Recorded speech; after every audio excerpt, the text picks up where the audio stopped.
السلام عليكم ورحمة الله وبركاته.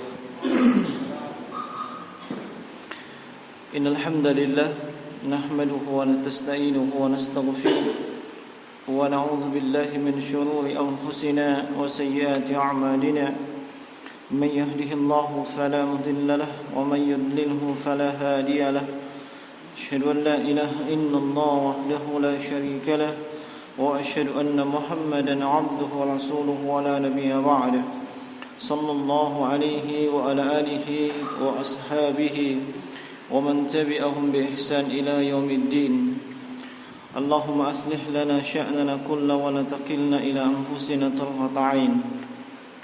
معاشر المسلمين إخواني في الله أعزنا الله وإياكم أجمعين. Alhamdulillah, kita memuji dan bersyukur kepada Allah Subhanahu wa taala atas segala nikmat dan karunia yang tidak terhingga, tidak terjumlahkan.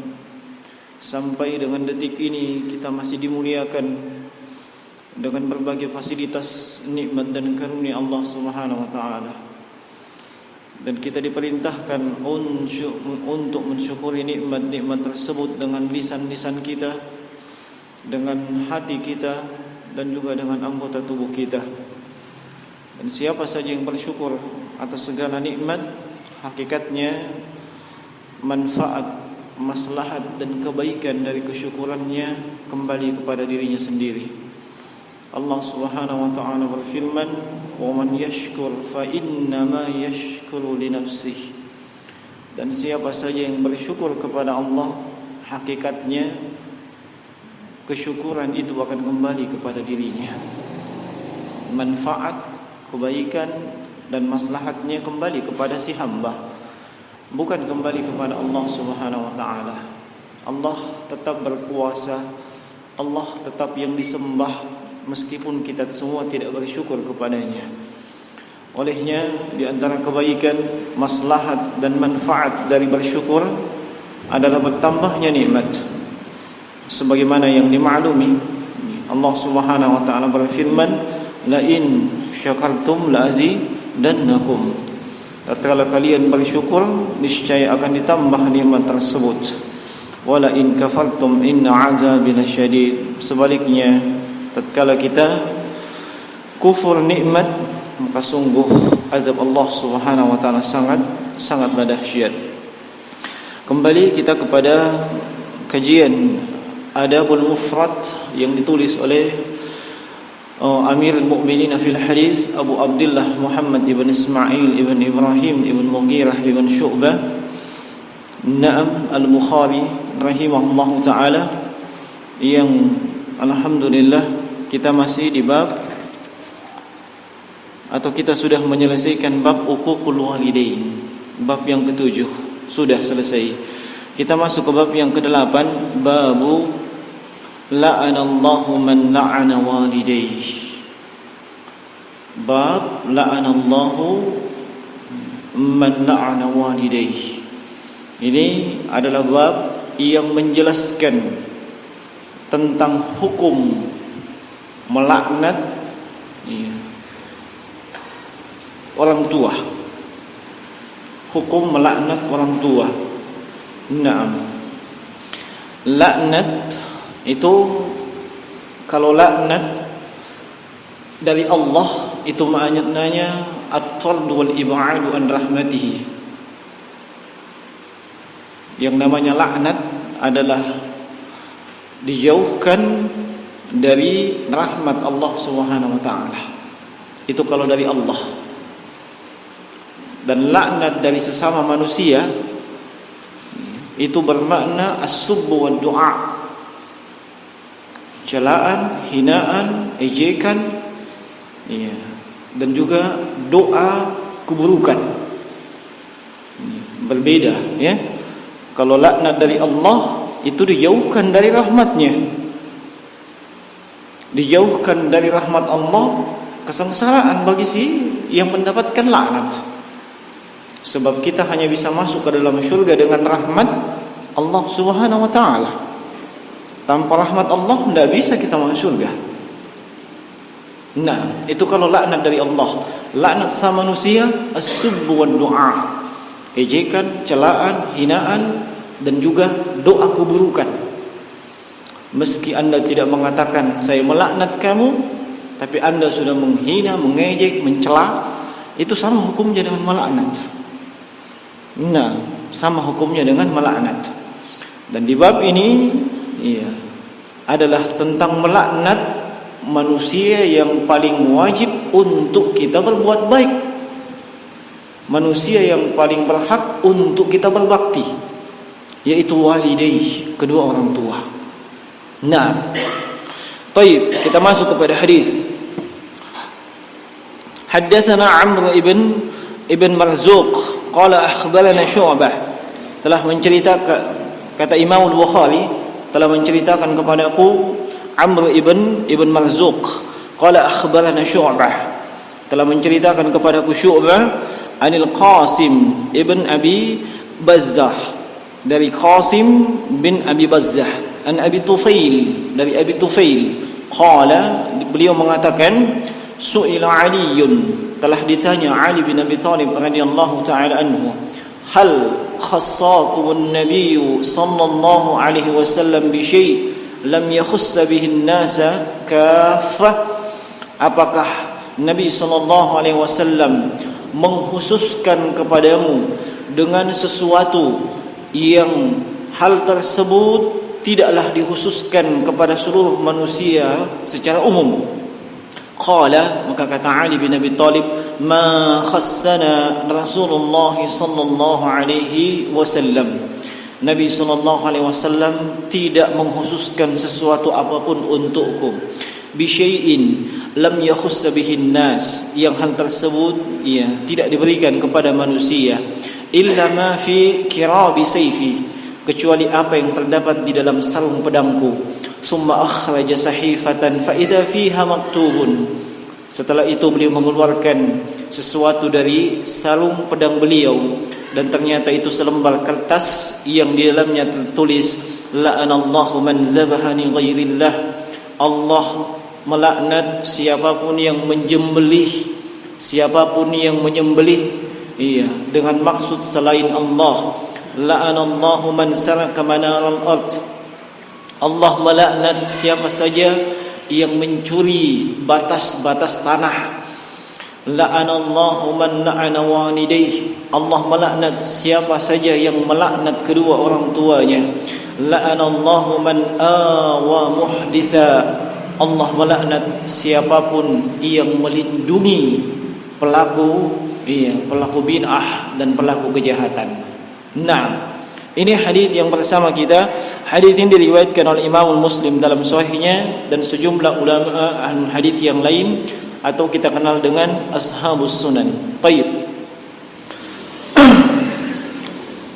Imam Al-Bukhari mengatakan an Amr ibn Marzuq. Amr ibn Marzuq itu Al-Bahili Abu Usman Al-Basri.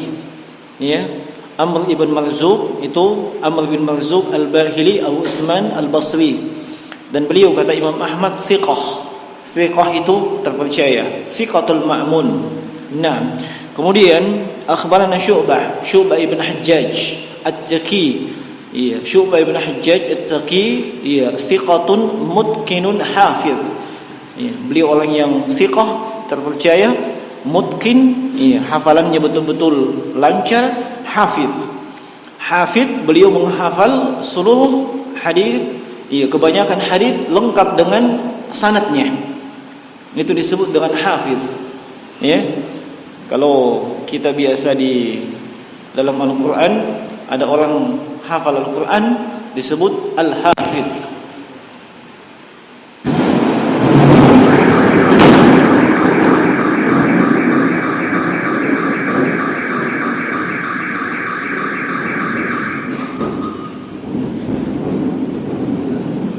Nah, baik.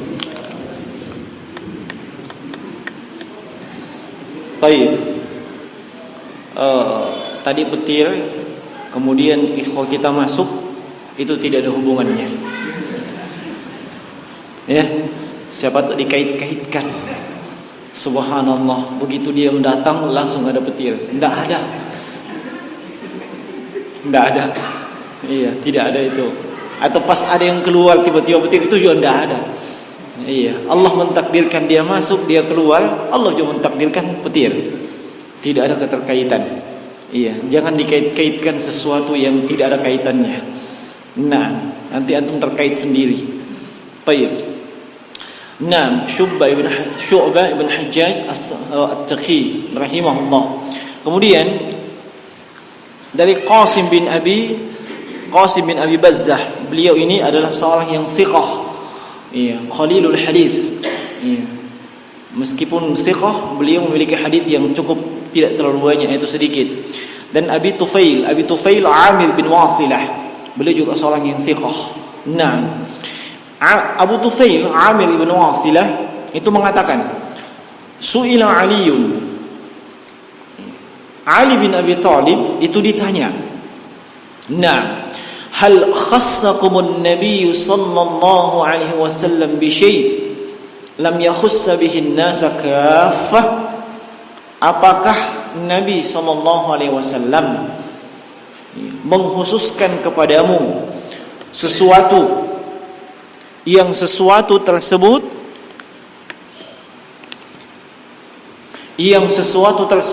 tidak, iya, diberikan kepada manusia secara umum. Iya. Ini Ali bin Abi Thalib ditanya, apakah ada pesan khusus, ada wasiat khusus, ada anu khusus dari Nabi kepadamu? Iya. Nah, yang pesan khusus tersebut atau sesuatu yang khusus tersebut tidak disampaikan kepada kafatan nas, kepada manusia secara umum. Ini Ali bin Abi Thalib yang ditanya. Nah, lalu apa jawaban Ali bin Abi Thalib radhiyallahu ta'ala anhu? Qala, maka beliau mengatakan, ma khassana Rasulullah sallallahu alaihi wasallam bi syai' lam yakhussa bihi an-nasa. Nabi tidak mengkhususkan sesuatu apapun kepadaku. Nabi tidak mengkhususkan sesuatu apapun kepadaku yang hal tersebut tidak diberikan kepada manusia secara umum. Bisa dipahami ya? Nah, baik, illa, kecuali ma fi kirabi sayfi, kecuali apa yang terdapat di dalam sarung pedangku. Iya. Nah, kecuali apa yang terdapat di sarung pedangku. Ini sebab di zaman dahulu, ya, kadang-kadang seseorang bukan cuma pedang disimpan di situ. Iya, kadang disimpan juga surat, kadang disimpan sesuatu dan seterusnya. Nah, itu kan berfungsi juga sebagai kantong. Nah, di sarung pedang Ali bin Abi Thalib, iya, beliau mengeluarkan kertas. Summa akhraja sahifatan, satu lembar kertas. Nah, jamaknya suhuf. Iya, tapi di sini sahifatan, satu lembar kertas. Fa idza fiha maktubun, ternyata dalam selembar kertas tersebut tertulis, iya, la'anallahu man dzabaha li ghairillah, dan seterusnya. Baik. Sampai di sini ada pelajaran yang penting untuk kita, iya, yang kita bisa petik dari potongan hadis ini, yaitu terkait dengan tidak adanya sesuatu atau apapun yang dikhususkan kepada Ali bin Abi Thalib dari Nabi sallallahu alaihi wasallam. Ini penting sebab di zaman itu sudah muncul Abdullah bin Saba. Yang dialah yang memunculkan isu gosip dan berkembang menjadi fitnah yang dahsyat, bahwa sepeninggal Nabi sallallahu alaihi wasallam, sebelum Nabi meninggal, yang diberi wasiat khusus, yang mendapatkan sesuatu khusus, wejangan yang khusus setelah beliau, yaitu Ali bin Abi Thalib. Itu kacau ketika itu. Nah, sebab muncul isu, iya, yang dikobarkan oleh Abdullah bin Saba, seorang yang awalnya Yahudi lalu masuk ke dalam Islam, dan ternyata, iya, karakter Yahudinya tidak berubah. Dia tetap musuh dalam selimut alias duri dalam daging. Nah, memanfaatkan kesempatan dalam keluasan, apa? Kesempatan dalam kesempitan. Nah, Nabi wafat ketika itu, subhanallah, banyak manusia goncang. Iya. Banyak manusia yang goncang, tidak terkecuali Umar bin Khattab radhiyallahu taala anhu. Beliau hampir tidak menerima kenyataan itu. Iya. Nah, nanti diingatkan oleh Abu Bakar Siddiq dan dibacakan sebuah ayat. Ada yang masuk? Tidak ada. Nah, balhum asada. Makanya, iya, Abu Tufail menanyakan kepada Ali, apakah memang ada wasiat khusus dari Nabi? Iya. Ali bin Abi Thalib dengan tegas mengatakan tidak ada. Tidak ada. Ini sekaligus bantahan yang dahsyat. Iya. Kepada siapa? Kepada agama Syiah. Kepada agama Syiah. Nah, tahu ya agama Syiah? Iya. Di sini di Palopo itu ada. Iya. Di Stein juga ada pentolannya. Ya, ini orang-orang Stein. Nah, ada di sana ada. Iya. Saya tahu begitu bukan karena saya bolak-balik ke sana. Dosen Stein yang sering datang ke rumah, yang bawa berita. Iya, cari petunjuk dan seterusnya. Iya, sambil saya cari berita juga. Nah, nyata ada. Di Stein itu ada. Di Uncok juga ada.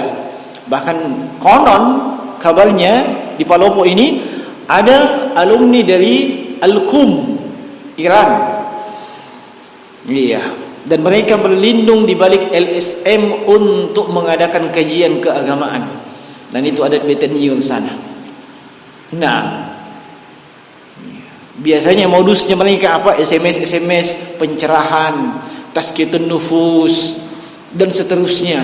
Nah, itu ikut pengajian Syiah. Agamanya agama Syiah. Nah, saya tidak berani mengatakan mereka Islam, tidak berani. Sebab dari A sampai Z berselisih dengan Islam. Makanya disebut para ulama tidak ada yang mengatakan mereka Islam. Mereka itu agama Syiah. Iya. Semuanya beda.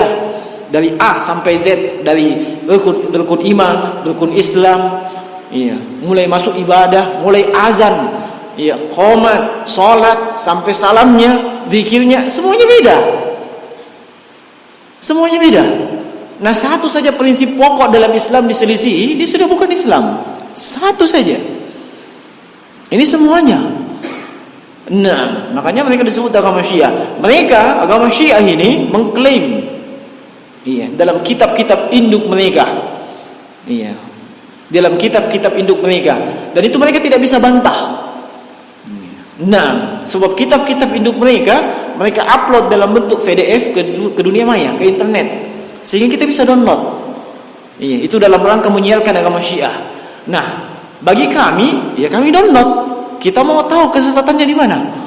Dan itu paling bagus mengambil langsung dari kitab-kitabnya mereka. Mereka tidak bisa bantah. Iya, mereka tidak bisa bantah. Nih, kalau mereka bantah nih, imam kamu mengatakan demikian. Mereka sampai mengklaim itu Jibril alaihi salatu wassalam salah alamat kasih wahyu. Salah alamat.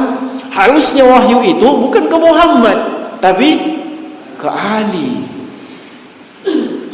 Nah, satu. Kemudian yang mereka juga gembal-gembolkan bahwasanya sebelum meninggalnya Nabi berkumpul para sahabat yang dipanggil khusus masuk ke ruangan tempat meninggalnya Nabi itu Ali. Wali dikasih wasiat khusus, kamu itu jadi khalifah setelahku. Padahal Nabi tidak pernah isyaratkan khalifah ketika itu. Iya. Nah, makanya di sini, iya, Abu Tufail menanyakan kepada Ali, apakah memang ada wasiat khusus? Iya. Naam. Dan bisa saja Ali radhiyallahu ta'ala anhu, iya, itu mengatakan ada. Bisa saja. Tapi ternyata beliau jujur, tidak ada. Iya. Dan dalam catatan sejarah kaum muslimin, Ali bin Abi Thalib termasuk yang aktif memerangi Syiah. Tapi di sisi lain, mereka malah mengkultuskan Ali bin Abi Thalib, mempertuhankan Ali bin Abi Thalib. Nah, imam 12-nya Syiah, iya, dan yang paling pertama itu kan Ali bin Abi Thalib, terus keturunannya ke bawah.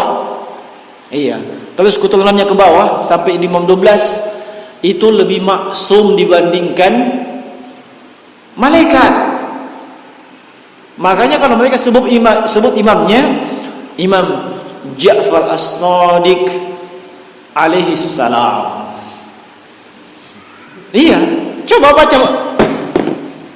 Maksud saya coba baca kitab-kitabnya mereka. Kalau berdebat begini-begini mungkin mereka mengelak. Toh yang biasanya takging itu keleco-keleconya. Iya, tapi yang pentolannya dikasih lihat kitabnya ini. Iya. Lebih hebat itu imamnya mereka dibandingkan malaikat. Iya, memang tahu sebab kenapa malaikat saja salah alamat. Bisanya. Iya. Nah, demikian. Itu agama Syiah. Agama yang dibangun di atas kedustaan yang nyata. Buhtanun azim. Nah, jadi ini bantahan terhadap kaum Syiah. Tidak ada wasiat khusus. Iya, yang dikhususkan kepada Ali bin Abi Thalib radhiyallahu taala. Nah, kemudian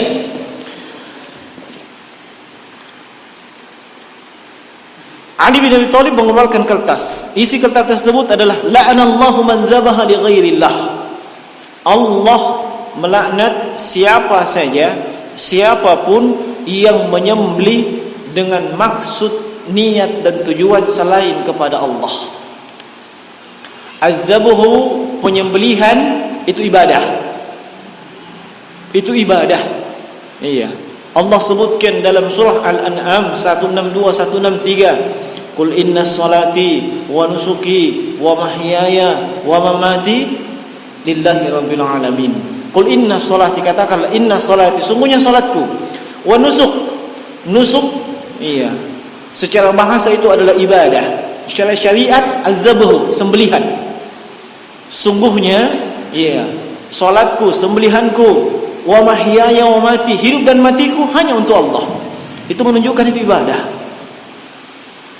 Dan ayat yang terdapat di juz Ammah, iya, fasalli li rabbik wanhar. Iya, hendaklah kalian salat karena Allah dan kalian menyembelih karena Allah.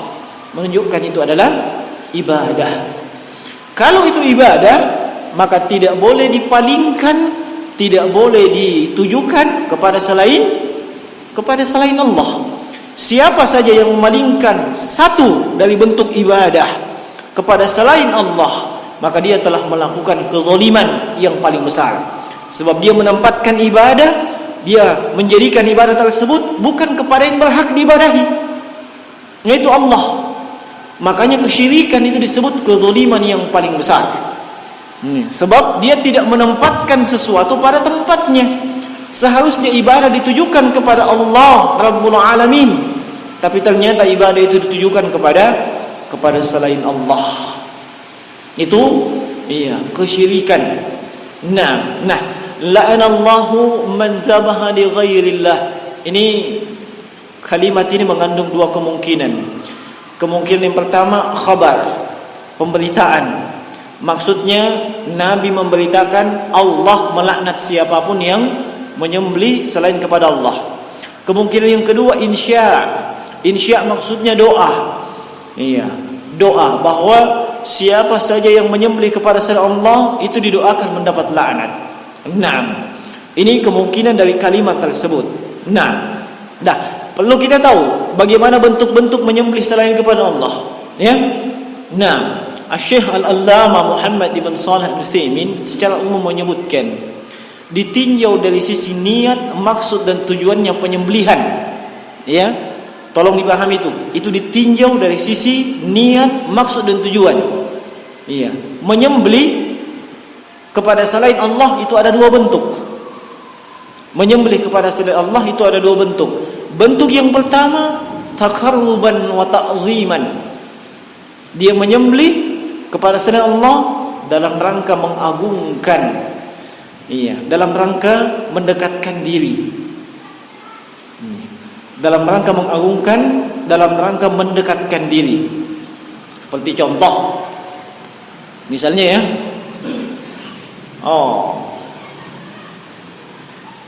Ada yang takut kepada jin, mau masuk rumah baru, karena takut dengan jin yang ada di situ. Iya, apalagi ada bisikan-bisikan konyol. Iya, potong moko sapi, niatkan itu untuk jinnya. Nah, dia pun potong sapi. Iya, bukan potong celana. Ya, potong sapi. Potong sapi tujuannya itu kan bentuknya pendekatan diri. Bentuknya mengagungkan, memuliakan siapa? Si jin. Iya. Ini yang tidak benar. Iya. Contoh yang lain. Iya. Takut, khawatir. Iya. Tidak mendapatkan rezeki atau takut rezekinya macet. Para nelayan takut rezekinya tidak lancar, takut ikan itu lari kemana-mana. Makanya diadakanlah macera tasi, dipersembahkan kepada jin penghuni laut. Iya, itu taqarruban wa ta'ziman. Itu penyembelihan kepada selain Allah dalam rangka ibadah. Nah, dan itu syirik besar, syirik akbar. Iya. Itu hanya ditujukan kepada Allah, bukan kepada selain Allah. Nah, atau tolak bala. Iya, tolak bala. Tolak bala. Biasanya kalau tolak bala potong apa? Ayam. Iya. Di sini tolong perhatikan kalimat la'anallahu man zabaha. Itu kalimatnya umum, mencakup hewan apapun yang dipotong. Mau sapi kek, tedong, ayam. Apalagi selain itu? Kambing, pokoknya semua. Mencakup itu. Nah, dia memotong itu niat, maksud dan tujuannya mengagungkan sesuatu, mengagungkan seseorang. Dia takut jangan sampai mendapatkan mudarat dari sesuatu atau orang tersebut. Iya, ini syirkul akbar jamaah sekalian. Nah, mau tolak bala, potong ayam. Iya, potong ayam supaya untuk menolak bala. Ini syirkul akbar. Ini bentuk yang pertama. Bentuk yang kedua, iya, farhan wa ikraman. Niat, maksud dan tujuannya untuk bergembira dan memuliakan. Untuk bergembira dan memuliakan. Contoh, sebentar malam itu ada ustadz mau datang, ya, ayo kita potong sapi. Ya, nah itu tujuannya apa? Untuk memuliakan tamu. Untuk memuliakan tamu, tidak ada masalah yang seperti itu. Contoh lain, tadi kan kita singgung menyembelih masuk rumah. Iya. Kenapa melakukan sembelihan masuk rumah? Subhanallah, saya sudah 25 tahun setengah ngontrak. Tahun ini terrealisasi rumah sendiri. Makanya sebagai bentuk kegembiraan dan syukur kepada Allah, saya potong sapi. Itu tidak ada masalah. Kenapa? Iya, kan bergembira, bersyukur, tidak ada masalah. Nah, atau mungkin, saat ini kan banyak kasus penculikan anak. Iya, anaknya dikabarkan diculik. Iya, ternyata tiba-tiba anaknya muncul. Subhanallah, gembiranya luar biasa. Besok insya Allah saya mau potong sapi. Itu kan gembira, tidak ada masalah. Mau potong berapa ekor tidak ada masalah. Yang penting sapinya sendiri. Tidak ada masalah. Kegembiraan dan memuliakan. Iya. Ini perbedaannya tipis jemaah sekalian. Perbedaannya tipis. Ada orang mau datang ke rumah kita, statusnya dia tamu. Kita niat menyembelih untuk apa? Apakah mengagungkan dia? Jangan sampai kalau dia datang ke sini, iya, kapan tidak bagus pelayanan, jabatan saya diturunkan. Wah, tidak boleh nih, mesti potong sapi apa segala macam. Itu kan taqarruban. Beda kalau misalnya, wah yang mau datang ini pejabat kelas kakap, pejabat tinggi, iya kan tidak bagus cuma disuguhi Indomie talok, kan tidak bagus. Bagus potong sapi supaya semuanya makan enak, itu tidak ada masalah. Tipis bedanya. Bedanya di mana? Niat, tujuan, maksud, tipis bedanya. Nah, hati-hati. Sebab itu yang sangat menentukan. Iya, menyembelih selain kepada Allah Subhanahu wa taala. Bisa dipahami perbedaannya? Iya, kalau kita bisa pahami itu, iya. Alhamdulillah, iya, kita bisa membedakan mana sembelihan yang murni kepada selain Allah dan mana sembelihan yang meskipun selain Allah tapi itu boleh untuk disantap. Adapun sembelihan selain kepada Allah Subhanahu wa taala, naam, itu tidak boleh untuk disantap. Sebab asalnya dia dipersembahkan untuk sesuatu dan seseorang dalam rangka ibadah. Allah Subhanahu wa taala berfirman, "Wala ta'kulu mimma lam yuzkar ismullahi alaihi." Jangan kalian makan pada apa-apa yang tidak ditujukan kepada selain Allah pada makanan tersebut. Nah, di sini kadang muncul masalah. Contoh masalahnya apa? Itu sudah potong 5 ekor sapi, siapa mau yang mau makan itu? Biasanya kalau menceratasi berapa sapi dipotong? Siapa yang biasa ikut?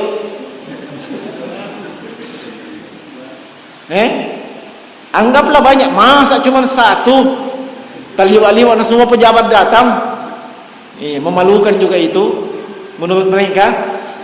Anggaplah 5. Ini tebakan saja ya, karena saya tidak pernah ikut. 5 ekor sapi. Siapa mau makan gitu? Mau dia apa? Nah, tidak boleh disantap katanya. Mau dia apa itu?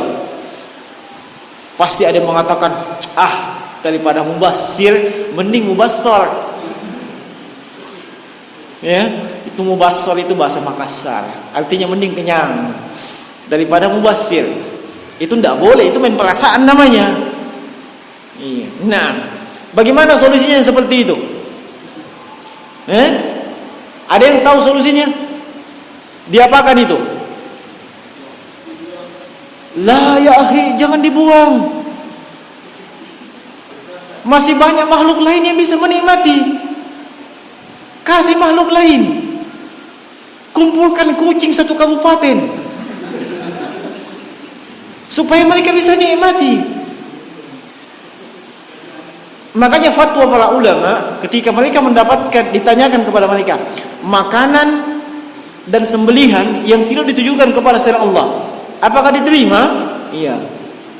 Ada di antara ulama mengatakan silakan diterima, tapi jangan dimakan. Lalu untuk apa? Berikan makhluk yang lain. Iya. Berikan makhluk yang lain. Iya. Kucing, ayam. Iya. Apalagi selain itu? Apa boleh dikasih ke anjing? Boleh saja. Kenapa tidak boleh? Nah, antum jangan zalim sama anjing. Iya. Anjing saja itu tidak boleh dizalimi, meskipun dia hewan yang haram dimakan. Tidak boleh dizalimi. Nah, kasih makhluk lain, jangan dibuang. Nah, itu untuk sembelihan selain dengan nama Allah, selain yang niat dan tujuannya selain kepada Allah Subhanahu wa taala. Masuk juga dalam lingkup tersebut sembelihan yang tidak disebutkan nama Allah. Sembelihan yang tidak disebutkan nama Allah, dia tidak baca bismillah. Dan kita yakin itu. Kita yakin, ya. Itu ayatnya tegas. Tidak boleh kita santap itu. Itu bangkai. Atau sembelihan yang bukan disembelih pada tempatnya disembelih, bukan di leher. Hewan yang mati dipukul, hewan yang mati tercekik, hewan yang mati tertabrak. Ini banyak korban di jalan itu. Ya, paling banyak korban itu apa? Kalau kucing tidak dimakan, ayam. Nah, ayam ketabrak, Kalau dia belum mati, masih sempat disembelih, dan kita yakin sembelihan kita yang membuat mati, halal dimakan. Sahih. Naam. Kecuali kalau kita yakin bahwa ini yang membuat dia mati, iya, mobilnya Pak Kamal. Itu tidak boleh itu. Nah, kemudian pemilik ayam yang ditabrak seperti itu, dia tidak boleh mencak-mencak. Kalau dia mau emosi dan mencak-mencak, seharusnya dia melakukan pengawasan, melekat sama ayamnya. Tidak boleh dia emosi. Justru dia bersyukur. Kenapa? Ayamnya bisa dinikmati. Iya, ayamnya bisa dinikmati. Dan tidak usah menuntut ganti rugi. Tidak usah. Allah mentakdirkan itu. Kalau anda syukur, anda bersabar, berharap pahala, Allah ganti dengan yang lebih baik. Insya Allah. Saya yakin. Itu terbukti dalam catatan sejarah kaum muslimin. Anda bersabar, berharap pahala, itu kan musibah juga. Kehilangan ayam, mungkin selama ini tiap pagi nak kasih makan, siang nak kasih minum kopi, malam pokoknya dia rawat. Dia rawat itu ayam, kan sedih. Itu musibah. Itu musibah. Kalau dia sabar berharap pahala, Allah ganti dengan yang jauh lebih baik. Iya, bisa jadi Allah ganti dengan kambing. Iya, kalau kita yakin kepada Allah Subhanahu wa taala. Nah, itu iya, yang sembelihan selain dengan nama Allah Subhanahu wa taala. Kemudian itu jamnya di belakang mati. Itu menipu saya. Ini mau buka tanya jawab atau bagaimana? Lanjut. Siapa tahu kayak di masjid lain. Lanjut saja ya. Baik. Kemudian sabda Nabi sallallahu alaihi wasallam, kedengaran suaranya? Kedengaran. Baik. La'anallahu man salaka manaral ard. Allah melaknat siapa saja yang merubah batas-batas tanah. Saya katakan merubah batas-batas tanah sebab dalam lafaz Imam Muslim yang lain, la'anallahu man ghayyara manar. Manar itu jamak dari kata manaratun yang bermakna batas. Batas-batas tanah.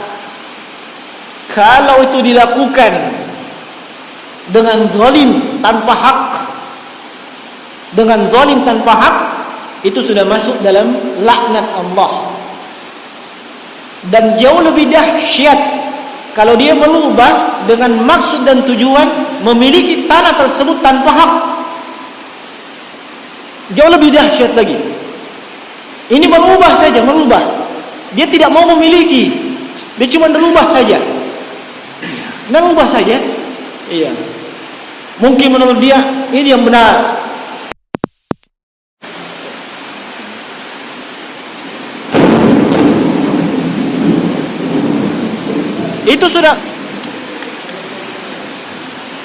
Itu sudah mendapat laknat. Apalagi kalau memang tujuannya zalim. Dia rubah itu untuk dia miliki. Itu jauh lebih dahsyat dosanya. Nah, di dalam hadis yang diriwayatkan oleh Imam Al-Bukhari dan Imam Muslim, Nabi SAW bersabda, "Man akhadha shibran minal ardi zulman, fa innahu yatawaqquhu yawmal qiyamati min sab'i ardin." Siapa yang mengambil tanah orang lain tanpa hak dan dia lakukan itu dengan zalim, sejengkal, bukan 1 meter, bukan juga 1 meter kubik, 1 jengkal. Itu kezaliman, dia mengambil haknya orang lain, tanahnya orang lain.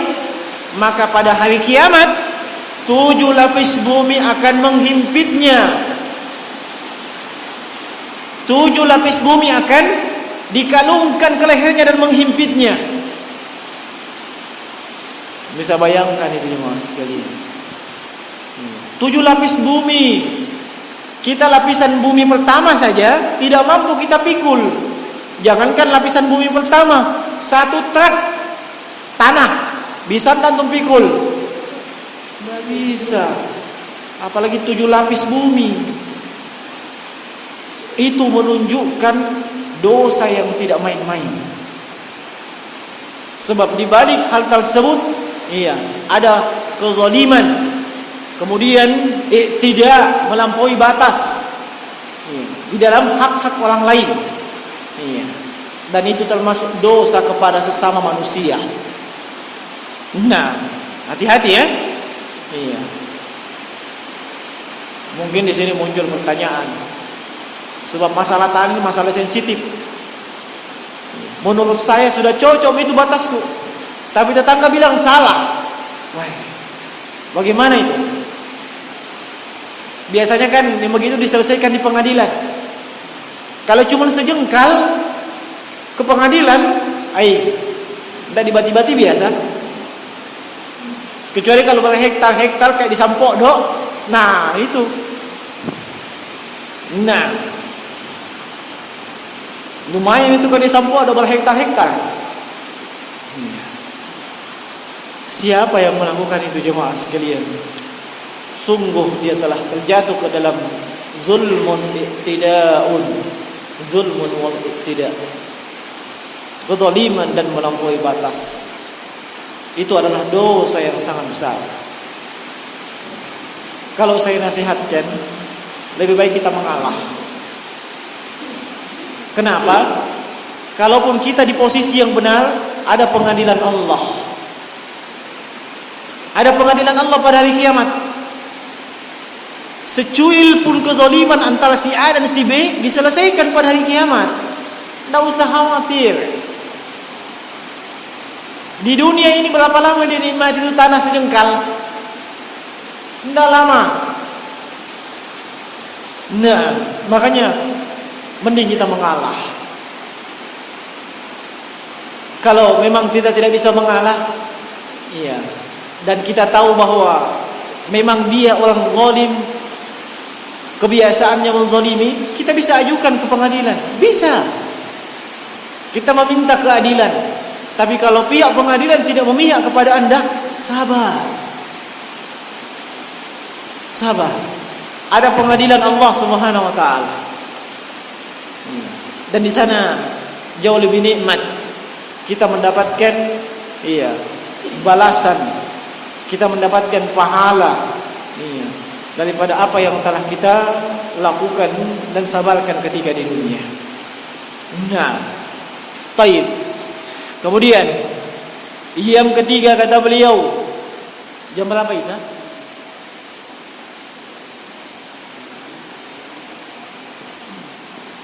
Sudah masuk Isa ya? Nah,